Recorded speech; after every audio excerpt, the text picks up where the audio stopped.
us right now is a talented actress and producer. Most recently, she appeared on the award-winning limited series Blackbird. She's also known for her roles on The L Word, Generation Q, and The Deuce. Now she's joining the FBI on FX's Class of '09. Take a look. The Bureau talked to me. About what? About you. They asked whether you could work with me to transfer over. You didn't know? No. I think it's a great idea. Not as a favor. We'd be lucky to have you. It's the world's most powerful criminal database. I'd love to know what you make of it. And this is an exciting time. I'd love you to be part of it. Okay, so what's going on here? Please welcome back Sepideh Moafi to explain. Hi, how are you? I'm doing well, thank you. Thank you for having me back. Loved Blackbird, by the way. Thank you. Fantastic Me too. Show. So this show, though, mixes FBI, AI, and drama. We're hearing a lot about AI, so kind of explain the whole premise here. Sure. I'd say it's like a suspenseful thriller with a sprinkle of sci-fi, and it follows a group of FBI agents throughout 3 distinct points in their lives. And so you see them in the past, sort of who they were, who they are really, why they came to Quantico, why, you know, what they want to fulfill, what they want to do with their lives. The present is sort of, you know, they're in the throes of their careers, and you see fissures start to form in their relationships and in their careers, both from interpersonal dynamics and from the sort of introduction and the rise of AI. Whoa. And then in the future, you see the aftermath of these fissures and sort of the bleak reality of a technocracy, living in a technocracy in a surveillance state. That sounds very, very unique. Tell us about your character. Yeah, I play Ur Nazadi, who is,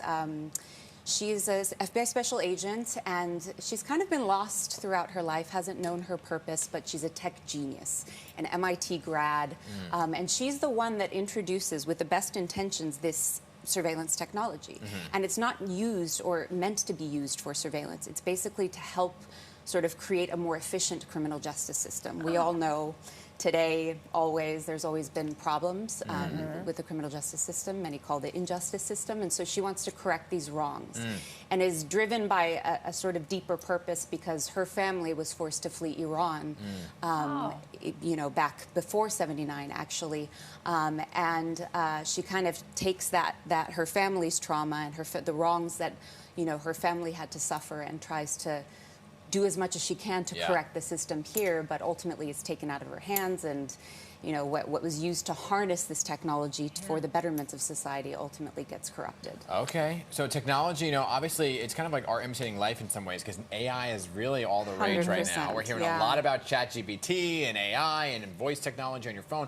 Where do you kind of fit into all this? What do you think of AI kind of taking over? I'm terrified. Yes, as an artist, as a, like business, it's terrifying because what was it, just a month ago or something, there was that Drake song in The Weeknd that was not actually Drake in The Weeknd, it was AI generated. So I'm disturbed by it. And I think ultimately I'm aligned with Ur in that if you use it for the betterment of society, it can actually it can help us in a lot of ways. But I mean, the fact that George Hinton from Google resigned, he's like the godfather of AI, the fact that he's resigned and we're seeing all of these, it's just deeply problematic. So I'm terrified. I hear you. Yeah, but it is kind of infiltrating everything we talk about. Yeah. But on another topic, you've been using your voice to help out one specific cause, and it's gender apartheid. Yes. Can you talk about that a little bit? Absolutely. So I think hopefully all of the audience, you guys remember what happened in South Africa under the apartheid regime.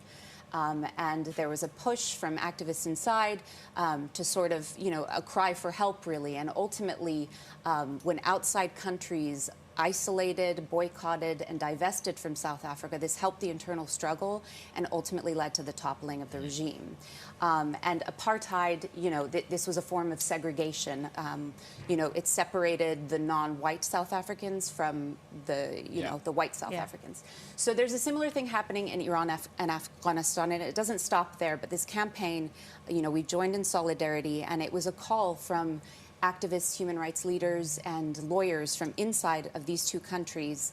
And the goal is to push the international community to expand the legal definition of apartheid to include gender hierarchies, not just racial hierarchies, because this is, this is institutionalized discrimination against women, institutionalized sexism from systematic oppression.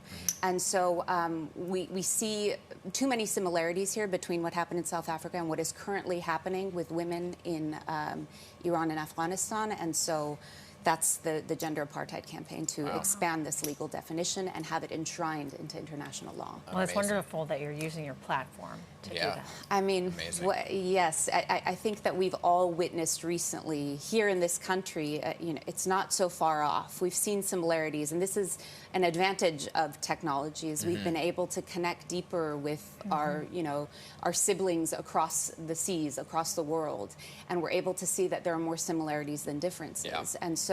And we have witnessed recently with the rollback of Roe v. Wade and all of these rollbacks with LGBTQIA+ community, this is not a far off future for us if we don't stop it now. And so seeing the similarities and fighting for each other is just as important as fighting for ourselves here. Well, amazing work that you are doing both on screen and in the real world. So thank you for all you're doing. I know I want to talk about your opera skills too, but we'll do that next time. We'll do some opera singing next time, all right? The vocal warm-ups. All right, yeah. Be sure to check her out, by the way, on FX's Class of '09, which streams on Wednesdays exclusively on Hulu. Great to have you here. Thank you so much. Thank you. All right.